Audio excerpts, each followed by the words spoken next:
Graça e paz. Se liga nessa, meu irmão. Então partiram do Monte Or, pelo caminho do Mar Vermelho, a rodear a terra de Edom. Porém o povo se tornou impaciente no caminho, e falou contra Deus e contra Moisés. Por que nos fizeste subir do Egito, para que morramos neste deserto, onde não há pão nem água? E a nossa alma tem fastio deste pão vivo. Então o Senhor mandou, e entre o povo, serpentes abrasadoras, que mordiam o povo, e morreram muitos do povo de Israel. Veio o povo a Moisés e disse: Havemos pecado, porque temos falado contra o Senhor e contra ti. Ora ao Senhor que tire de nós as serpentes. Então Moisés orou pelo povo. Disse o Senhor a Moisés: Faze uma serpente abrasadora, põe-na sobre uma haste, e será que todo o mordido que a mirar viverá. Fez Moisés uma serpente de bronze e a pôs sobre uma haste. Sendo alguém mordido por alguma serpente, se olhava para a de bronze, sarava. Encontra-se em Números 21, do versículo 4 até o 19. Aliás, até o 9. Eu não conheço exatamente a geografia relacionada a essa passagem. Não conheço exatamente. Mas o que me chama muito a atenção, e o que eu aprendo, é que o povo começou a ser impaciente no caminho. Nessa ocasião, o povo já tinha recebido a sentença de que iria passar 40 anos no deserto. Certo? Ele já sabia. Porém, eles não precisavam ficar murmurando. Eles precisavam ter aprendido a lição já. Né? Pelo que eles já passaram, já deveriam ter aprendido a lição. E eles começaram a ficar impacientes no caminho. Quantas vezes você, começa um projeto, começa a realização de um sonho, seja ministerial, seja na área financeira, seja na questão de relacionamento, começamos um projeto, um plano, começamos a ficar impacientes no meio do caminho. Aparecem as dificuldades, aparecem as tribulações, as coisas parece que fica impossível, até impossível mesmo fica, aos nossos olhos. Só que a palavra de Deus diz, o próprio Jesus mesmo disse, tudo é possível àquele que crê. Então tudo é possível para você. E a gente começa a ficar impaciente. O problema é o que se faz com a impaciência, com o desânimo, porque nós somos os seres humanos, é normal, a gente fica desanimado. Quantas vezes você acorda, firmeza total, é aquele negócio, hoje vou arrebentar, vou trabalhar essa semana, e no outro dia mesmo, você já está desanimado, não parece mais a mesma pessoa do dia anterior, ou às vezes no mesmo dia, começa firmão, meio-dia já começa a ficar meio assim, meio abalado, acontece alguma coisa, recebe uma notícia ruim, alguém tirou a sua paciência, você não conseguiu fazer o que você gostaria de fazer até aquele determinado horário, enfim, várias coisas para tirar a sua paciência, a minha paciência. A questão é o que a gente faz com os problemas que aparecem na nossa vida. Porque o maior problema já está resolvido.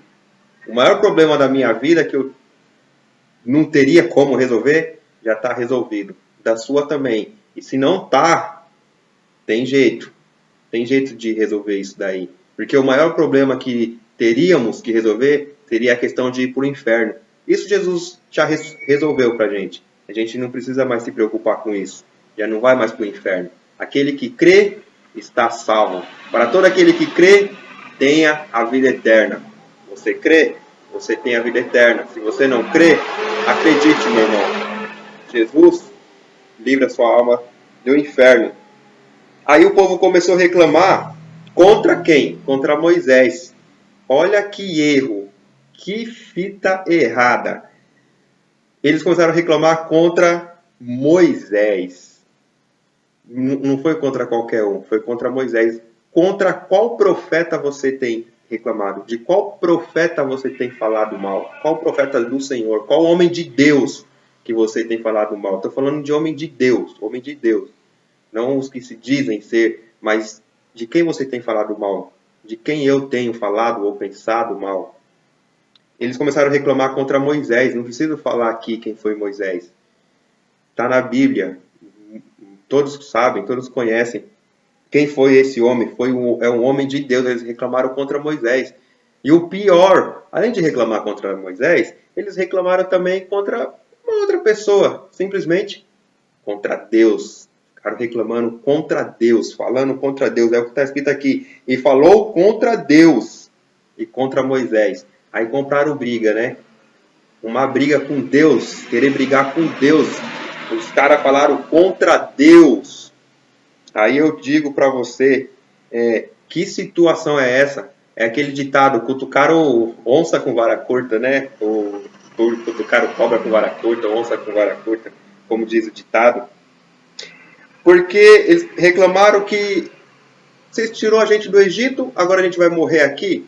Aqui não tem água, não tem comida. E o pior de tudo, é o que eles falaram. A nossa alma tem fastio deste pão vil, dizendo que o maná que Deus dava para eles era um pão vil. Que é isso? Reclamar daquilo que Deus tinha dado para eles. A gente olha assim e fala, que povo, né? Reclamando do que Deus tinha dado. Quantas vezes eu e você não nos pegamos reclamando do que Deus deu pra gente? Como diz aquela mensagem que rolou no Zap Zap. Se você amanhã acordasse só com aquilo que você agradeceu hoje, se amanhã você acordasse sem aquilo do qual você reclamou hoje, por exemplo, minha mãe, viu? Minha mãe é um saco, que véia chata. Tá bom, amanhã vai acordar sem mãe. Mas esse emprego, esse trabalho, tá bom, amanhã vai acordar sem trabalho, sem emprego, sem sustento. Imagina só. Mas que chuva, que não sei o que. Tá bom, acabou a chuva, nunca mais vai chover. Mas que calor, tá bom, não vai mais abrir o sol, não vai mais sair o sol.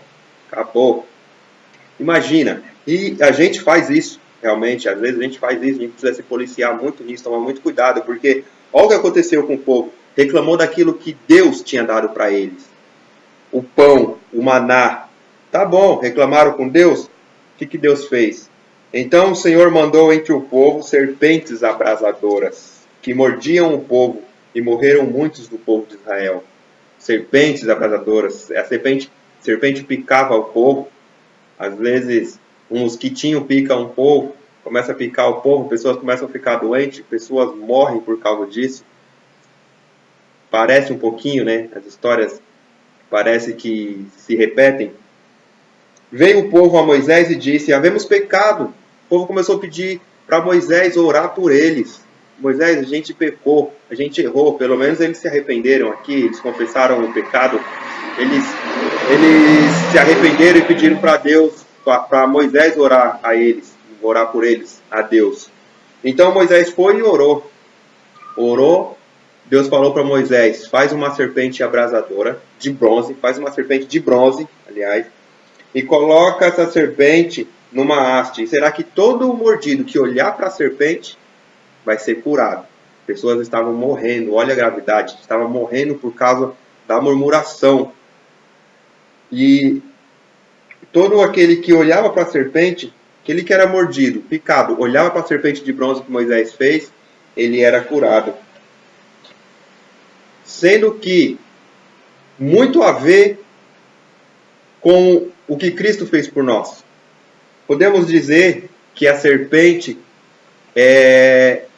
como a própria lá no Gênesis fala, a serpente, o inimigo usou a serpente para enganar a Eva. A mordida da serpente, ela é o pecado, ou melhor dizendo, o veneno da serpente é o pecado que mata o povo. O maior câncer, o pior câncer que pode atingir uma pessoa é o pecado. Não é o físico, porque o câncer físico ele tem o poder simplesmente de tirar a saúde ou até mesmo a vida do corpo da pessoa. Mas o pecado ele mata o espírito da pessoa, a alma da pessoa. Então ele é o pior câncer, é o pecado. Assim como esse veneno na vida das pessoas, o veneno dessa serpente é o pecado. Pode ser, ou é, na minha, na sua vida, se a gente der trela para o pecado. E ele vai consumindo até matar, porque o salário do pecado é a morte. Só que a serpente de bronze que Moisés levantou, ela está aqui simbolizando o quê? Jesus. Se o veneno está simbolizando o pecado, a serpente de bronze está simbolizando Jesus. Isso não sou eu que estou falando. Vamos lá para João, no capítulo 3, no versículo 14, que diz assim: e do modo por que Moisés levantou a serpente no deserto, assim importa que o Filho do Homem seja levantado. Assim importa que Jesus seja levantado, para que todo aquele que nele crê tenha a vida eterna. Então aqui está. Vem a tribulação, vem o problema, vem a dificuldade, no meio do caminho parece que já era, acabou, não tem mais jeito. Irmão, irmã, olha para Jesus. Se liga nessa, meu irmão. Primeiro, o maior problema que você poderia ter na sua vida, Jesus já resolveu. Basta você com sua boca confessar e com o coração crer que Jesus Cristo é o Senhor. Você vai ter a vida eterna. Está escrito aqui. Então, primeiro problema. Se coisas da vida, problemas na vida, todos nós teremos. No mundo, tereis aflições. Mas tem de bom ânimo. Jesus venceu o mundo. Não murmura, não. Não reclama, não, do que Deus já deu, do que você tem. Foca naquilo que você tem, seja grato pelo que você tem. Olha para Jesus. Não olha para mim, não olha para o seu pastor, não olha para o irmão, para o pregador da televisão, não olha para o que está ao redor, né, para as circunstâncias, mas olha para Deus, olha para Jesus. E assim, meu irmão, os problemas serão resolvidos. Repito, no mundo tereis aflições, mas tem de bom ânimo. Jesus venceu o mundo. Graça e paz a todos.